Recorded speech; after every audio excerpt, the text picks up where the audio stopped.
Қаздар бастап шығып жатыр. Міне деп. Міне біреуі.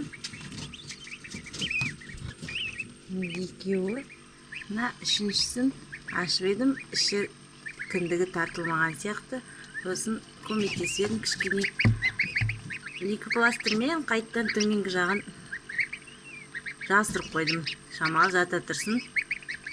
Сосын шығарып аламын. Мына екеуінде де солай жасадым. Бастап көмектесіп. Мынау түртіп тұр, мынау тұмсығын шығарып тұр, мынау шығарып тұр. Сол күтіп отырмын. Бүгін 29 күн асық болу керек. Қаздар 31 күнге дейін шығады екен. Сонда да кеше индюктерден көріп шыға алмай қалама деп арасында көмектесіп едім ғой. Сосын кіндігі әлі тартылмаған деп. Мынау кешегілер шыққан. Бүгін кеуіп жатыр. Бұлар енді шатақ болып жатыр, бұлар шығару керек еді. Мына енді не істеп жатқанға тиісейін деп жүр. Мына екеуі банды.